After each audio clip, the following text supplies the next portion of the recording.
Police station Hinganghat यांची अवैध दारू विक्रीवर कारवाई।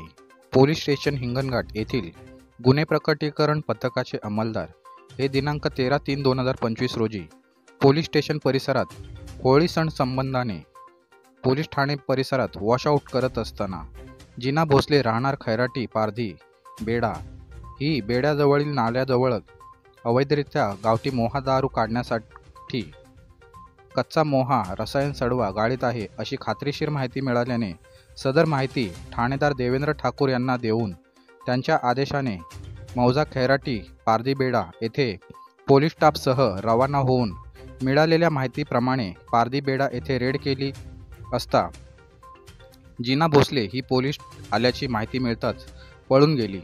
तिच्या घराच्या नाल्यालगत पाहणी केली असता एकूण 2,35,000 रुपयेचा मुद्देमाल मिळून आला।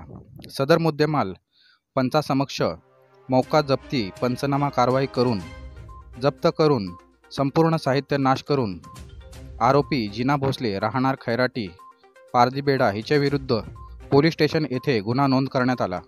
ही संपूर्ण कारवाई पोलीस अधीक्षक अनुराग जैन, अप्पर पोलीस अधीक्षक डॉक्टर सागर कुमार कवडे, उपविभागीय पोलीस अधिकारी रोशन पंडित यांचे निर्देशानुसार देवेंद्र ठाकूर पोलीस निरीक्षक हिंगणघाट यांच्या आदेशाने पोलीस स्टेशन हिंगणघाट येथील DB पथकाचे पोलीस हवालदार प्रशांत ठोंबरे, पोलीस नाईक राहुल साठे, पोलीस शिपाई मंगेश वाघमारे, पोलीस शिपाई आशिष नेवारे यांनी केली। सदर गुन्ह्याचा पुढील तपास हिंगणघाट पोलीस करत आहेत।